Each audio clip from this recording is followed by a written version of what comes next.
El Consejo de Administración de la Asamblea, después del receso, analizará el pedido de la fiscal Diana Salazar para que se retome el juicio político en su contra, calificado por ella como narcojuicio. Hoy se cumple un año de la consulta popular sobre el cierre del campo Yasuní y Teté, y organizaciones indígenas y ecologistas piden cumplir el mandato, mientras el gobierno asegura tener un plan de cierre. Hoy Televistazo inicia una serie sobre el estado de la capital y la gestión del alcalde de Quito, Pavel Muñoz, en vialidad, transporte y manejo de la basura. Sobre él pesa la amenaza de una revocatoria de mandato. 42 institutos técnico y tecnológicos del país están con tarjeta amarilla y serán evaluados desde diciembre. Si no cumplen 43 parámetros de evaluación, serán cerrados. El Ministerio de Salud confirma un caso de viruela del mono en Guayas, pero de una cepa anterior y no la actual que se propaga en África. El plazo concluyó para que las empresas públicas y privadas se unan a la interconexión nacional que dispuso el ECU 911, pero no se ha cumplido y hoy la entidad emitió nuevas resoluciones. En el marco de la convención del Partido Demócrata, el mandatario estadounidense Joe Biden puso fin a su carrera política y presentó a Kamala Harris como la candidata presidencial.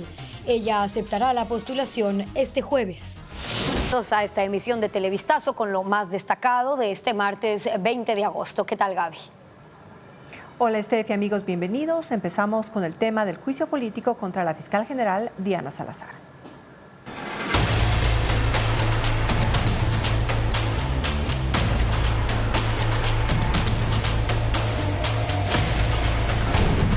La fiscal vuelve la dama de acero. La fiscal general Diana Salazar anunció que está lista para enfrentar el juicio político en su contra. El proceso, al que calificó como narcojuicio, fue suspendido en mayo por tener un embarazo de alto riesgo. Lo informa Fabiola Santana.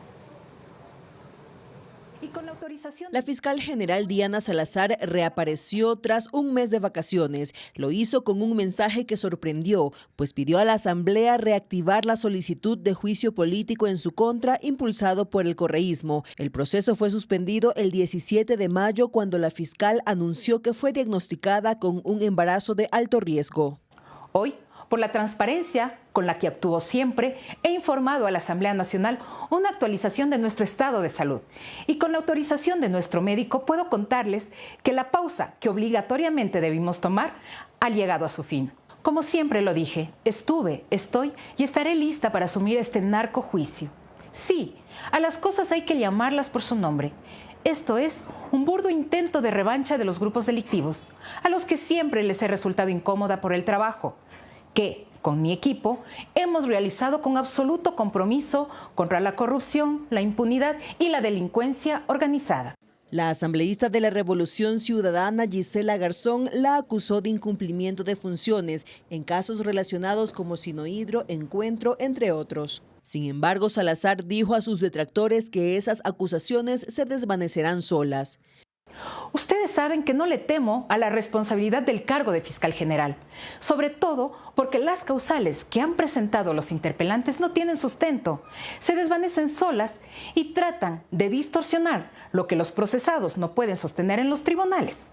Sí, los miembros de las estructuras criminales, sentenciados y prófugos, que querrán ir a ser aplaudidos en ese espacio y también en las redes sociales por quienes, de forma velada, buscan salvaguardar sus intereses. Y adelantó que los procesados buscarán manipular los casos en redes sociales. Porque con esto creerán que lograron sacar de los tribunales a la fiscal general y querrán que sus procesos se ventilen en las redes y en los medios, donde, con el dinero suficiente, podrán posicionar narrativas favorables para sus estructuras criminales. A eso nos enfrentamos como país. Más allá de los resultados, dijo que no descuidará los casos como obstrucción a la justicia, metástasis, plaga y purga que están en marcha. Y en algo más de 30 días puede empezar el juicio político a la fiscal general Diana Salazar. La asamblea se encuentra en receso y luego deberá continuar ese proceso. Mientras tanto, la fiscal obtiene respaldos y críticas en el legislativo. Patricio Díaz tiene los detalles. Y con la autorización de... El pedido de la fiscal general de reactivar el juicio político presentado en su contra por el correísmo generó reacciones de respaldo y críticas en la asamblea. El legislativo confirmó que recibida la petición, el Consejo de Administración Legislativa CAL deberá reactivar el juicio y pasarlo a la Comisión de Fiscalización. Pero la asamblea está en receso legislativo hasta el 2 de septiembre y la Comisión de Fiscalización tramita el juicio político a la ministra del Interior, Mónica Palencia. Toda vez que este juicio concluya, el siguiente en tomarse será el de la doctora Diana Salazar, fiscal general del Estado. La decisión de la fiscal obtuvo el respaldo inmediato de la bancada oficialista y lo dio a conocer en un comunicado. Doctora Diana Salazar, cuente con el apoyo y los votos de la bancada de ADN en la Asamblea Nacional, en el próximo narcojuicio que tendrá que enfrentar. Para que la fiscal pueda ser censurada y destituida se requieren 70 votos, que cuando el juicio fue presentado no existían, porque además del oficialismo, el Partido Social Cristiano y Construye respaldaron a la funcionaria. Mientras tanto, la Comisión de Fiscalización, presidida por la legisladora Pamela Aguirre, emitió un comunicado rechazando que la fiscal califique el proceso como un narcojuicio. En el texto dicen: recordamos a la enjuiciada que el juicio político es una expresión del principio de pesos y contrapesos, al que debe someterse como cualquier otra funcionaria pública, que respeta la ley, sin calificativos ni amenazas. El juicio que tramita la comisión contra la ministra del Interior tomará al menos un mes tras el retorno de los asambleístas. Entonces, solo a inicios de octubre empezará el proceso contra la fiscal. Para esas fechas, no estará Henry Kronfle en la presidencia de la Asamblea, porque tiene que renunciar para su candidatura presidencial. El legislativo será presidido por la correísta Viviana Veloz. Al regreso de su licencia, la fiscal Diana Salazar acudió a la audiencia para resolver el habeas corpus planteado por la jueza Emma Tapia, investigada en el caso Confortable. Jacqueline Rodas cuenta lo que ocurrió en la corte. La primera audiencia que atendió la fiscal general Diana Salazar luego de su licencia fue el habeas corpus planteado por la jueza nacional Emma Tapia.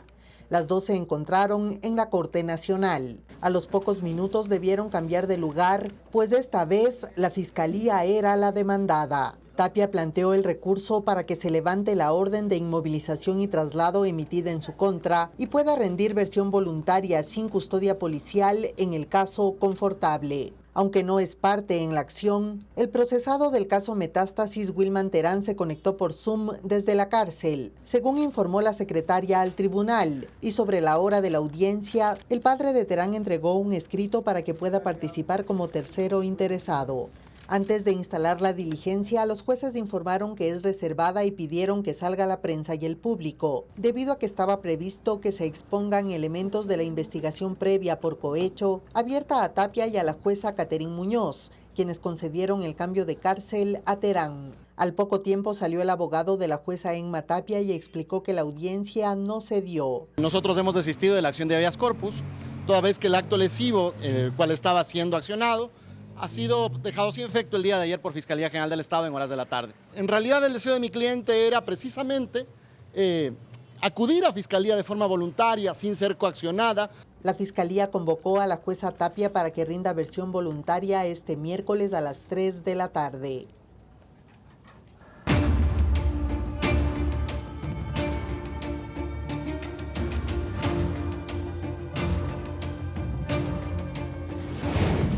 Yasuní ITT, el dilema del cierre.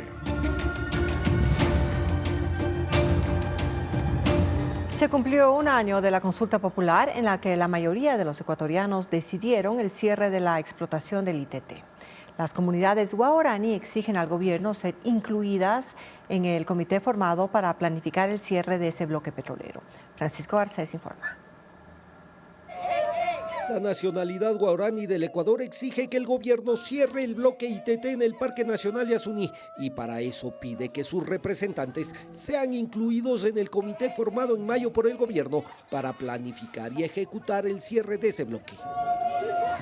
Miembros de las comunidades guaraní llegaron al Ministerio de Energía en donde entregaron su pedido, en el que incluyen la necesidad de que se abra un diálogo sobre el tema y que se respeten los derechos de los pueblos en aislamiento voluntario que viven en el Yasuní.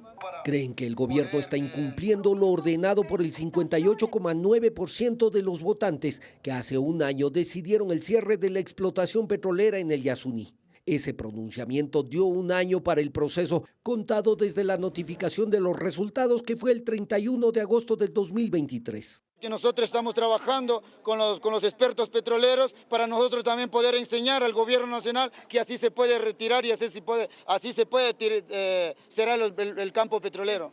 El gobierno asegura tener un plan para el cierre de las operaciones petroleras en el ITT, pero no se ha hecho público, aunque sus voceros aseguran que se cumplirá con lo ordenado por la ciudadanía. Hubo una consulta popular, la consulta popular dijo que se va a cerrar, se va a cerrar. Ya está. Nosotros ya hemos trabajado con Petroecuador, cuál es el plan de salida, de desmantelamiento, ya hay acercamientos con la Corte, se va a presentar. Eso fue la decisión popular y la vamos a hacer. Televistazo consultó a Petroecuador sobre el avance del plan y contestó que una vez que el informe esté finalizado, comunicará por intermedio de los canales oficiales. Ese plan, según ha informado el gobierno, no contempla el cierre inmediato del ITT. De hecho, puede demorar entre 3 y 5 años por todos los procesos técnicos que se requieren. El gobierno debe presentar ese plan ante la Corte Constitucional, que hasta el mediodía de este martes no lo había recibido. Según el colectivo Yasunidos, proponente de la consulta popular, el gobierno incumple el mandato popular. Por eso, el pasado 22 de julio ingresó a la Corte Constitucional un pedido para que se declare el incumplimiento de dictamen y se determinen las responsabilidades de los funcionarios gubernamentales. A ese pedido se suman las comunidades indígenas y activistas ambientales. Queremos que respeten nuestros derechos, nuestra vida, que somos como pueblo guaraní, que hemos sido como guardianes. Hasta ahora nos han sido violentados, maltratados, abusados en la Amazonía. El tema quedó en manos del gobierno, que apela a que la Corte Constitucional acepte que el cierre del ITT no se podrá ejecutar hasta el 31 de agosto. El gobierno mantiene en reserva el plan para el cierre de operaciones del bloque 43 ITT. En mayo pasado, el presidente Daniel Noboa creó el Comité de Ejecución de la Voluntad Popular Yasuní ITT para el retiro progresivo de las plataformas petroleras, pero se desconoce el mecanismo. Paul Romero con el informe. La explotación petrolera en el bloque 43 ITT se mantiene y el gobierno no tiene una fecha definida para el cierre de las operaciones. Este martes, Petroecuador reportó una producción de 49.650 barriles, cerca de 5.000 menos del promedio de producción diaria de los últimos 2 años, de 55.000 barriles. Existen 12 plataformas en 80 hectáreas. El gobierno no ha revelado el plan que está elaborando desde mayo de este año, cuando el presidente Daniel Noboa creó el Comité de Ejecución de la Voluntad Popular Yasuní ITT para el cierre progresivo y ordenado de las actividades extractivas para dar cumplimiento al mandato de la consulta popular. En 2023, las administraciones anteriores del estatal presentaron un informe sobre el impacto financiero que le representará al Estado dejar de sacar petróleo del bloque 43. 13.800 millones de dólares por el cierre de pozos, 1.952 millones por pérdidas asociadas a inversiones, 467 millones por abandono del bloque, 251 millones por compensación social y remediación ambiental. El monto total es de 16.470 millones de dólares y los ingresos al presupuesto general del Estado caerán en un promedio de 1.200 millones por año, según cálculos de Petroecuador. La inversión estatal en el bloque 43 ITT desde el 2016, cuando empezó la exploración de crudo, asciende a 1.952 millones de dólares. Desde diciembre del año pasado se paró la exploración y explotación de nuevos pozos y se suspendió el plan de inversiones.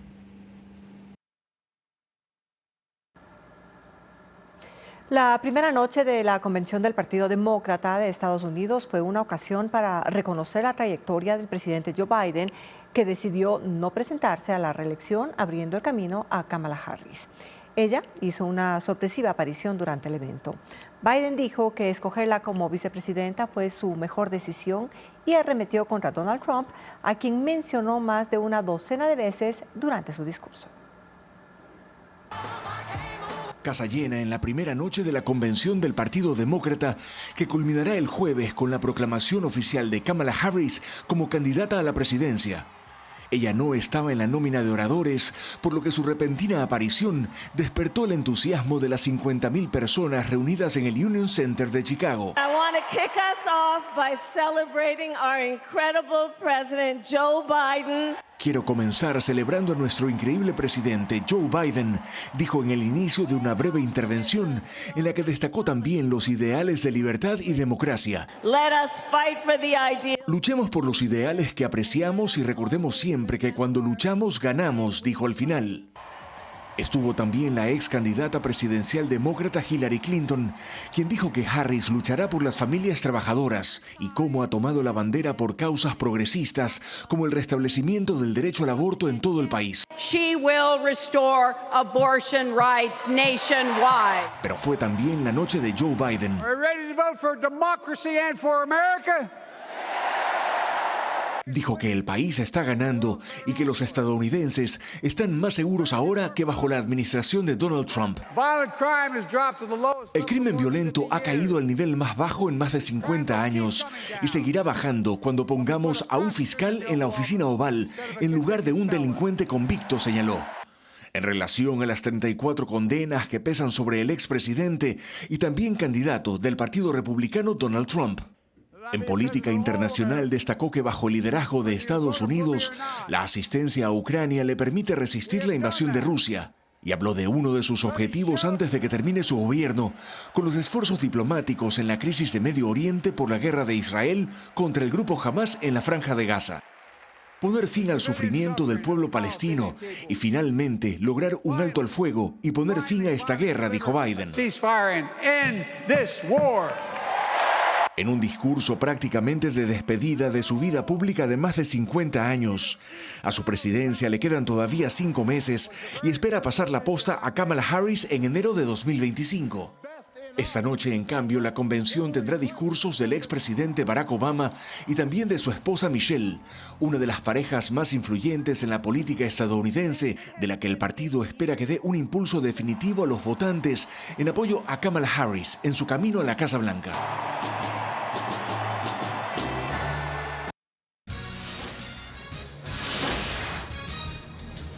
El Ministerio de Educación estableció lineamientos para el retorno a clases en el régimen Sierra y Amazonía. Ya les contamos cuáles son.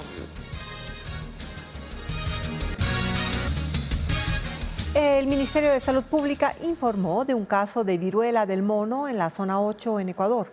Aclara que se trataría de una cepa anterior, la Monkeypox clado 2, y no de la actual que ha generado una alerta internacional desde el 14 de agosto.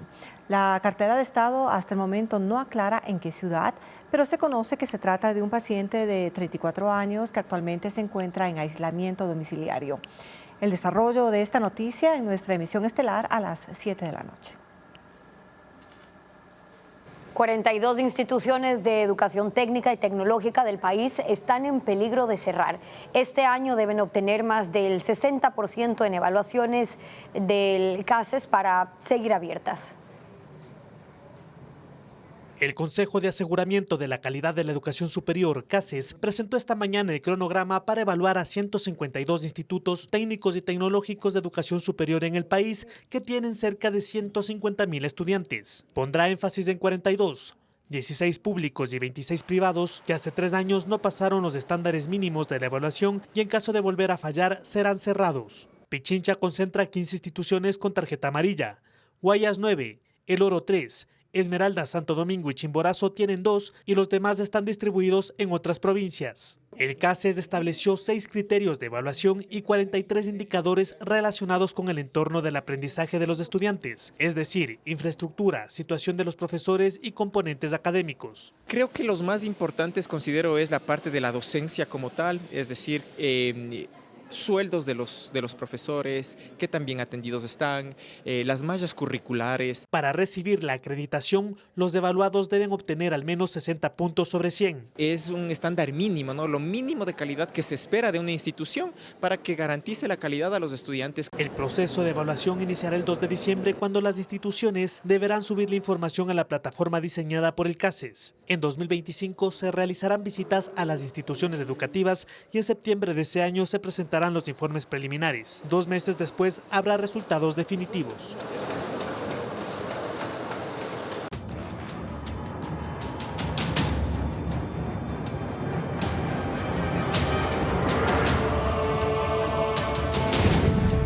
Quito, gestión bajo la lupa.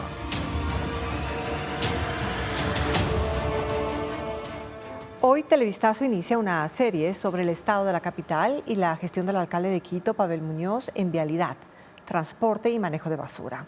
El alcalde enfrenta además un trámite de revocatoria de mandato impulsado por un colectivo ciudadano. Carla Delgado con el tema.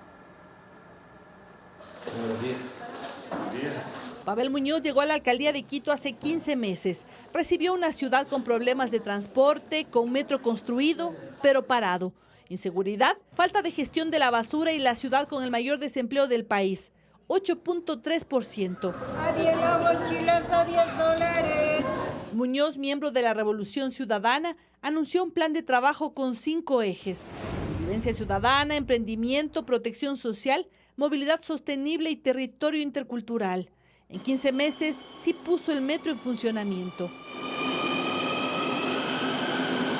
Ha repavimentado calles y dado mantenimiento a algunas plazas y parques, pero se ha granjeado críticas y cuestionamientos por falta de contratos de mantenimiento en el metro de Quito y vandalismo que sufrió uno de los trenes. También por una resolución que aprobó un sistema de alarmas en los barrios donde él y los concejales viven. La falta de gestión de la basura y la reorganización de rutas y frecuencias. La pobre ejecución presupuestaria que no llega ni al 40%. La disposición de multar por pasarse de 60 kilómetros por hora. Y las polémicas más recientes, que surgieron cuando se conoció que el municipio de Quito destinará 2.9 millones para promover su imagen institucional y la entrega de 22 vehículos nuevos para uso de los concejales y un carro 4x4 para el alcalde. El costo total del contrato es de $479.600. Muñoz encara ahora un pedido de revocatoria del mandato gestionado por el colectivo ciudadano Cuida tu Voto, que inició el trámite el 5 de agosto. Arguyó que en las elecciones presidenciales adelantadas, él promocionó en redes sociales la candidatura de la correísta Luisa González. A ese pedido adhirió un sector del taxismo que promete recoger firmas. Néstor Marroquín lidera el colectivo y suma entre las causales que motivaron la demanda lo que él llama inacciones de la administración metropolitana. Tenemos calles sin mantenimiento, baches, huecos, la falta de obra pública, ¿no es cierto? Hay barrios, no digamos marginales, pero barrios alejados de la zona servida de agua potable, por ejemplo, que solo tienen horas de agua potable. El alcalde Pavel Muñoz desvirtúa la demanda y defiende su gestión, de la que dice hay evidencias. Entonces, este pedido de revocatoria, alcalde. Politiquería. Si me dice a mí, ni siquiera me he enterado mucho, mire, yo estoy dedicado a trabajar, pero lo que se puede ver es politiquería. Por ejemplo, vi que señalaban el tema de cumplimiento del plan de trabajo. Yo fui elegido por 4 años y mi plan de trabajo es para 4 años. Si algunos esperaban que mi plan de trabajo de 4 años lo haga en 3 meses, allá ellos ya con su amargura, con su politiquería.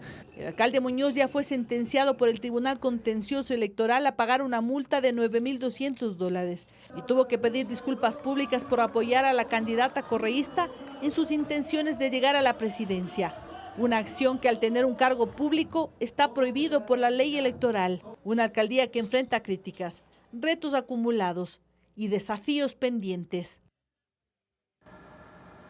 Mañana, en la segunda entrega de esta serie sobre el estado de la capital, Televistazo mostrará el estado de los 6.200 kilómetros de vías de la capital, los ofrecimientos e incumplimientos del alcalde Pavel Muñoz.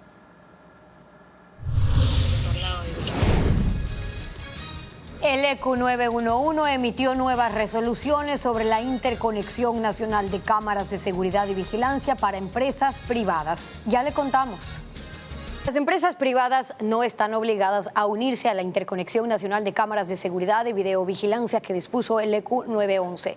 La entidad señaló hoy que los sistemas ya deberían estar conectados, pero no se ha cumplido, como lo informa Luis Alfredo Zúñiga. Han pasado 8 días desde la resolución emitida por el ECU 911 para interoperar los sistemas de seguridad y videovigilancia del país y que queden bajo la coordinación única de esta entidad. En el documento señala que esto es obligatorio para las instituciones públicas y empresas privadas. Sin embargo, este martes, cuando concluyó el plazo, se dijeron otros lineamientos. Las empresas privadas pueden requerir, no están obligadas. Combinamos a que las empresas privadas se unan a este esfuerzo.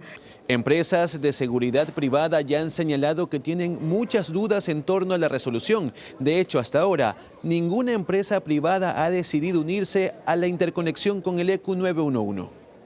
La directora del ECU 911 señaló que esto apunta a todo tipo de empresa privada, ya sea de seguridad, comercial, industrial, salud o de otra índole. Una de las preocupaciones de este sector es la reserva de su información. Existen cámaras instaladas en el perímetro de establecimientos, pero también hay en el interior. La misma duda hay en urbanizaciones cerradas. Recordemos que en las urbanizaciones también hay vías públicas, de tal manera que el Estado pueda tener acceso directo sin necesidad de pedir permiso o intermediarios.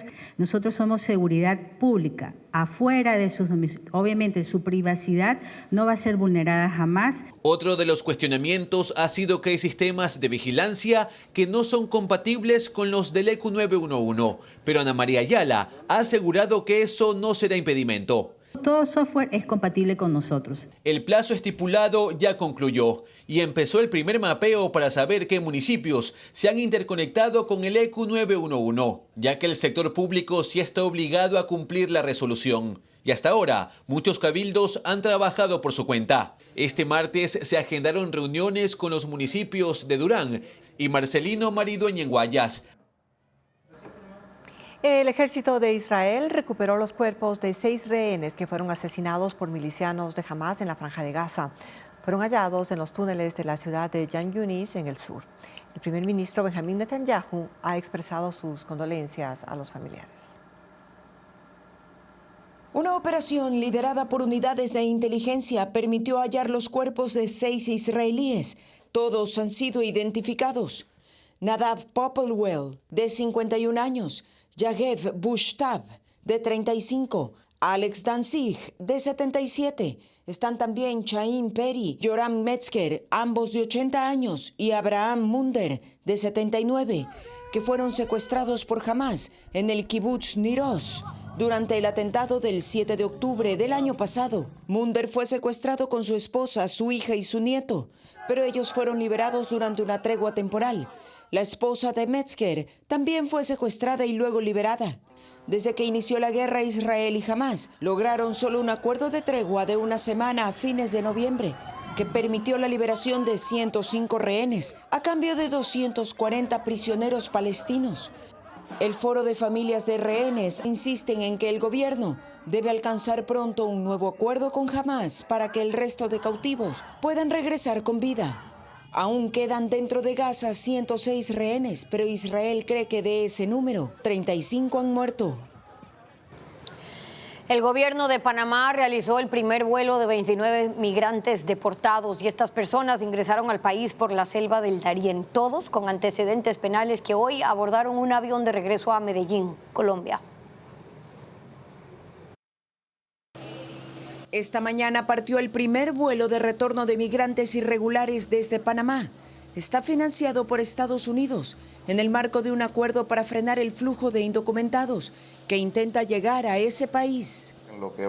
En una conferencia de prensa, el jefe del Servicio de Migración dijo que estas personas fueron retornadas a Colombia bajo la figura de la deportación.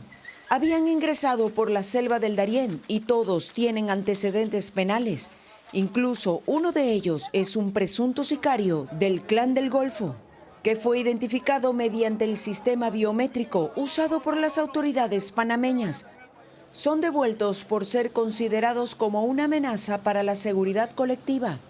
Las autoridades panameñas afirman que ante el gran flujo de migrantes ilegales que ingresa por la selva del Darién, se prevé que el viernes salga otro vuelo con más deportados, pero no revelaron detalles. Nació en Perú el primer caballo de paso clonado en ese país.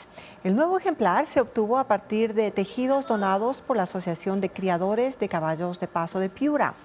Investigadores y profesionales del Instituto de Ganadería y Biotecnología de la Universidad Nacional Toribio Rodríguez en la región Amazonas obtuvieron este ejemplar, cuyo periodo de gestación. Una confrontación entre el precandidato a la presidencia Pedro Granja y Rafael Correa se volvió tendencia en redes sociales. Granja acusó a Correa de impedir la conformación de una unidad de movimientos de izquierda, mientras que el expresidente le recordó con un video cómo antes lo elogiaba. Luisa María Heredia con el análisis. Según el precandidato presidencial del Partido Socialista Ecuatoriano, Pedro Granja, el responsable de que no se haya logrado una unidad de movimientos de izquierda es Rafael Correa. Hemos trabajado muy fuerte en mesas de diálogo.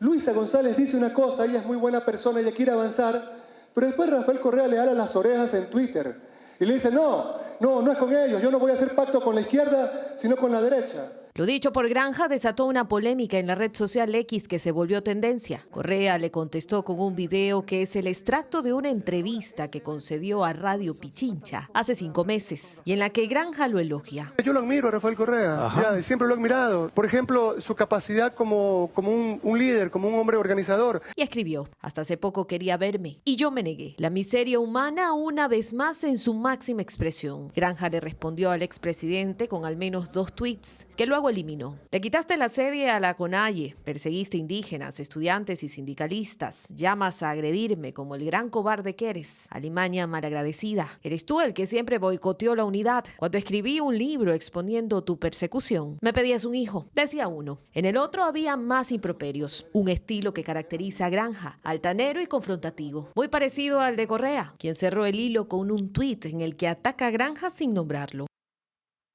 Una exposición de danza infantil y otra demostración de baile inspirada en música nacional son las propuestas en Quito y Cuenca. Vanessa Robles lo amplía.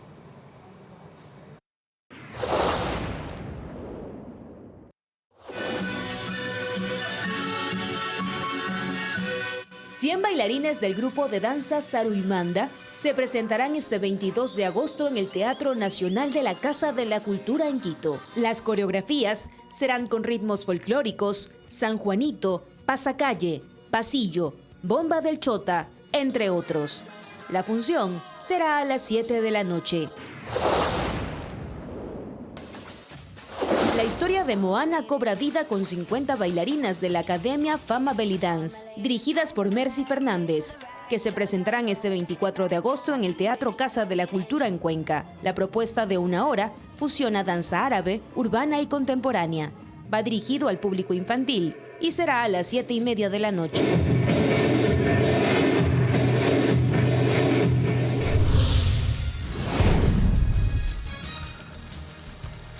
Incendios forestales consumen decenas de hectáreas de vegetación en Ibarra y Loja. ¿Qué los provocaron? En breve los detalles. Una quema agrícola se salió de control y provocó un incendio forestal que consumió 60 hectáreas de vegetación del Cerro Yuracruz en Ibarra. Mientras que en Loja, bomberos lograron apagar el fuego que dejó 120 hectáreas destruidas.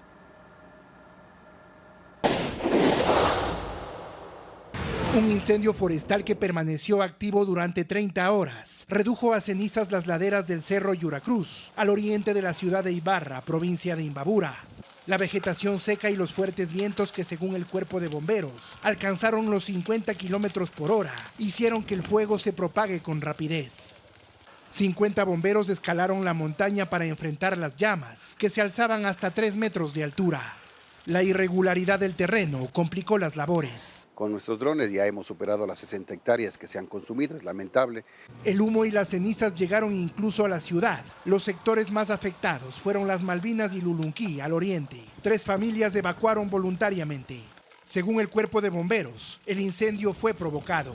Yo sé que alguno que tiene su terrenito ahí le socaló, y le hizo el desmonte para sembrar. Entonces eso lo prendió diciendo que te va a quemar solo eso nomás. Este martes la emergencia fue controlada, pero los responsables aún no han sido detenidos. En el sur del cantón Loja, 140 bomberos de 3 cantones se desplegaron para controlar un incendio forestal en el sector El Rosal. Los rescatistas se dividieron en 3 frentes para apagar las llamas con tanqueros y batefuegos. Conejos y aves murieron calcinados y una gran cantidad de pajonales se redujo a cenizas. En total hubo 120 hectáreas de vegetación afectadas. Una cuadrilla se mantiene en el sitio para vigilar que el viento no reactive el fuego.